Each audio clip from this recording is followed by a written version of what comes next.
Bonjour à tous, aujourd'hui nous sommes à Avioth en compagnie de Nolwenn dans le cadre de notre parcours Église ouverte en Meuse. Bonjour Nolwenn.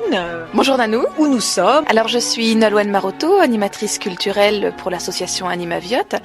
J'organise les visites guidées et les manifestations sur le site. Et nous sommes effectivement à Avioth, dans le nord de la Meuse, à quelques kilomètres de Montmédy. Nous sommes l'avant-dernier village avant la Belgique. Et puis tout près, nous avons l'abbaye d'Orval. Je pense que depuis longtemps, des visites sont organisées à la basilique d'Avioth. Qu'est-ce qui est caractéristique? Qu'est-ce qui amène tant de monde à la basilique d'Avioth? C'est vrai que la première question que les gens se posent en arrivant à Avioth, c'est que fait une si grande église au milieu d'un si petit village? Petit village de 140 habitants et une grande église qui peut contenir jusqu'à 350 personnes. Je pense d'ailleurs qu'on l'appelle la cathédrale des Champs. C'est vrai. Malheureusement, elle n'est pas cathédrale puisque nous avons déjà la cathédrale de Verdun dans notre diocèse, mais elle est basilique. Et basilique, c'est un titre honorifique qui lui est arrivé en 1993. Alors quand on arrive à Avioth, devant la basilique, il y a quelque chose qui frappe tout de suite. C'est un petit édicule qu'on ne trouve nulle part ailleurs. Qu'est-ce que c'est que cet édicule devant la basilique? C'est vrai que une fois que vous vous êtes garé et que vous vous apprêtez à entrer dans l'église, vous voyez cette petite flèche comme une petite tour hexagonale très finement ajourée. C'est la recevresse d'Avioth. D'où vient ce mot? Alors on dit pas une recevresse, mais la recevresse, parce que c'est un mot qui a été inventé pour le bâtiment. Je devrais même plutôt dire pour la statue qui l'abrite. Lorsque l'on a découvert la statue de la Vierge qui est à l'origine de la construction de l'église, on l'a mis dans un petit endroit pour recevoir les offrandes. Et quand Notre-Dame d'Avioth est rentrée dans son église, cet endroit a été embelli et a reçu la statue recevresse qui recevait les offrandes au nom de Notre-Dame. On a dit tout un temps que les enfants étaient déposés dans ce petit édicule. Qu'en est-il? Alors ça, c'est la question que l'on me pose à chaque fois.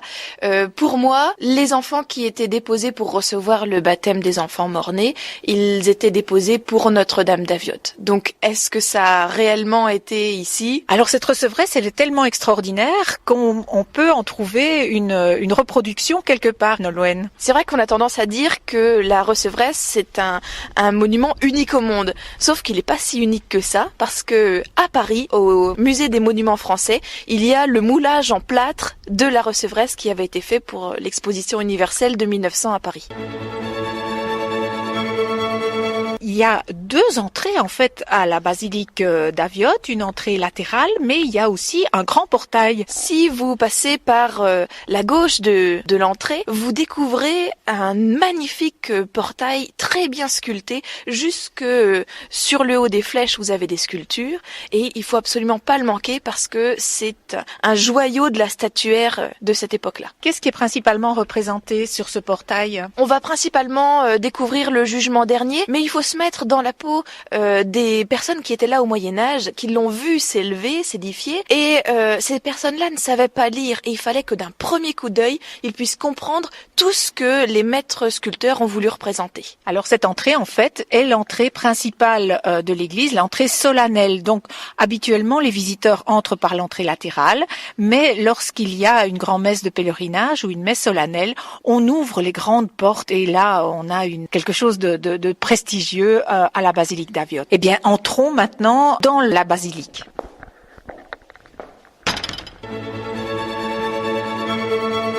Alors Nolwenn, nous entrons ici dans un édifice qui est tout à fait unique lui aussi, comme la recevresse à l'extérieur. La première image que l'on a lorsque l'on entre à l'intérieur de cette église, c'est le fait qu'elle soit extrêmement vaste à l'intérieur. On est dans un tout petit village et en arrivant, on est impressionné par la hauteur. On est dans une église gothique et la magie du gothique, ça va être cette très belle hauteur sous les voûtes et le fait qu'elle soit extrêmement lumineuse par ces grandes verrières. Alors il y a aussi la magie du gothique, ce sont aussi des sculptures qu'on retrouve dans toute cette nef et dans le chœur. À l'intérieur de l'église, on va avoir de nombreuses sculptures, qu'elles soient de l'époque médiévale, qu'elles soient de l'époque de la Renaissance. Elles sont tantôt colorées, tantôt juste en pierre, tantôt seulement en bois. l'église d'Aviotte, elle est aussi, comme celle de Mont-de-Vent-Sassay, pas très loin, construite sur un terrain particulier et elle épouse vraiment le relief du terrain. Effectivement, cette église a été construite en fonction du terrain et on va entrer sur plusieurs niveaux de construction. Il va y avoir quelques marches pour arriver à l'intérieur de la nef et encore d'autres marches pour arriver dans le chœur, sur plusieurs niveaux. Donc on monte, en fait, c'est une église dans laquelle on monte jusqu'au niveau principal qui est le chœur de l'église. C'est ça, c'est une ascension. L'église, donc, elle est construite sur ce terrain, elle épouse le terrain, mais elle est aussi construite sur un terrain qui n'est pas n'importe lequel. Pourquoi une église construite ici? Qu'est-ce qu'il y a de particulier? Que veut dire Aviotte? Quelle est l'étymologie du mot Aviotte? Aviotte, on pourrait tirer son étymologie du latin aqua, qui voudrait dire l'eau. On sait qu'on est sur un lieu assez humide, on a quelques étangs tout autour, et comme on est sur un lieu assez humide, eh bien, des chercheurs ont découvert que sous l'église, il y a de nombreuses sources. Et ces sources, eh bien, créent un magnétisme dans le sol. Et donc un lieu qui a été identifié certainement depuis longtemps comme un lieu particulier avec des énergies particulières.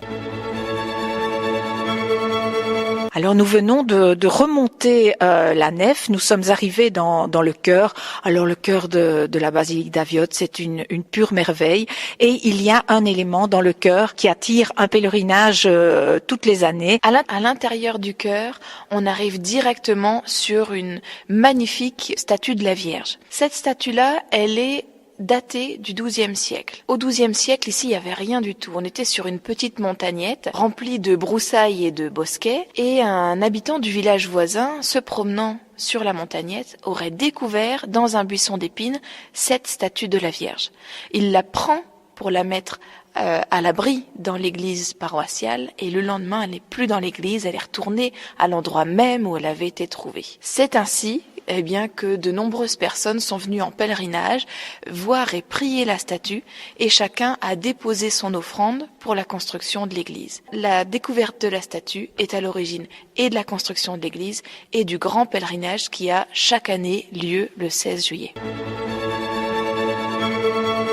Comment se présente cette statue de la Vierge à présent dans le chœur? Alors elle est présentée tout au fond du chœur sur la gauche. Elle est mise en hauteur sur son magnifique piédestal sculpté. Elle est présentée assise. C'est une Vierge habillée, peinte et couronnée qui est accompagnée de l'enfant Jésus. Ce qui est étonnant et magnifique ici dans le chœur, c'est qu'il est ajouré. Effectivement, il y a tout un circuit qui passe derrière le chœur, c'est le déambulatoire. Il permettait aux pèlerins de faire leur propre procession à l'intérieur de l'église sans gêner l'office. Et notez qu'au Moyen-Âge, en signe de pénitence, on faisait le tour du déambulatoire à genoux. Mais vous inquiétez pas, aujourd'hui, nous irons debout. En fait, au Moyen-Âge, le taux de mortalité infantile est très élevé. Et quand on perd un enfant, c'est une terrible douleur pour la famille qui est accentuée par le fait que l'enfant n'étant pas baptisé, il ne peut pas monter au ciel. Et il ne peut pas non plus être enterré dans le cimetière avec les autres. C'est une terrible douleur pour les familles qui se sentent réconfortées en venant apporter leur enfant ici à Aviotte parce qu'on pensait que Notre-Dame d'Aviotte pouvait lui redonner vie quelques secondes pour recevoir le baptême et enfin monter au ciel.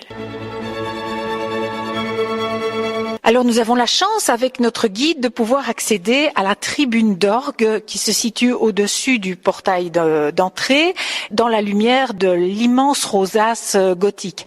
Alors parlez-nous de cette tribune d'orgue, Nolwenn. C'est peut-être le plus bel endroit qu'il y ait pour voir l'intérieur de l'église. On surplombe le chœur et on est au même niveau que les grandes statues polychromes de la nef. Alors il y a un instrument qui est assez spectaculaire et assez atypique. Effectivement, comme nous sommes sur la tribune d'orgue, je pense que tout le monde a compris qu'on avait un magnifique orgue juste à côté de nous.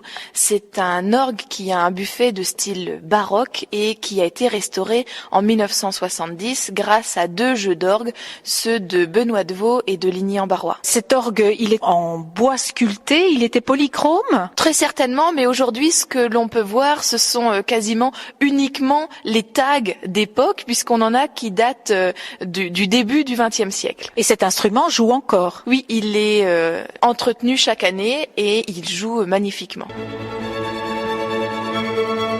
De de cette tribune d'orgue, on a une vue absolument magnifique sur les vitraux. Est-ce que tous les vitraux sont de la même époque? Non, beaucoup sont très récents.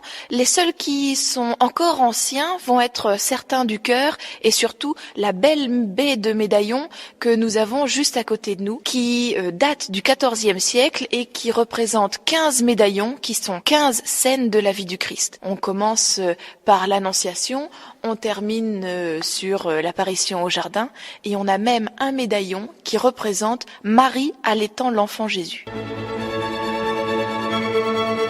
Nous sommes redescendus de la tribune d'orgue, nous avons retraversé la nef, nous sommes dans le déambulatoire autour du chœur et il y a une chose qui m'intrigue, il y a un escalier qui semble descendre dans une sorte de crypte ou de souterrain.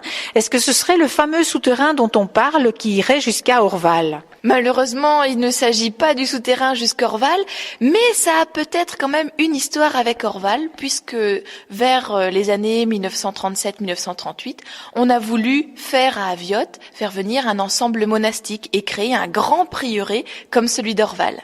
Et quel était cet ensemble monastique? Il s'agissait des sœurs bernardines réparatrices qui nous venaient de Belgique, mais malheureusement, à cause de la guerre, après être revenus de l'évacuation, tout le projet a été abandonné parce que les fondations avaient été détruites. Le plan de la basilique d'Aviotte est assez typique des églises rhéno-mosanes du nord-est de la France. Le transept est peu étendu, donc on a des bras très très courts. Et on a par contre ici à Aviotte, à la place, cette chapelle Saint-Jean. Cette chapelle Saint-Jean est appelée aussi chapelle neuve ou chapelle Renaissance parce que c'est la dernière partie de la construction du gros œuvre de l'église.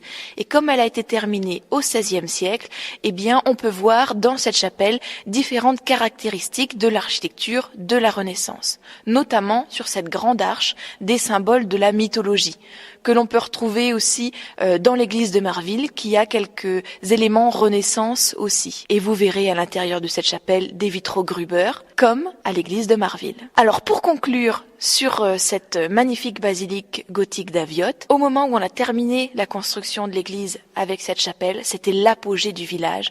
On avait jusqu'à 800 habitants dans le village.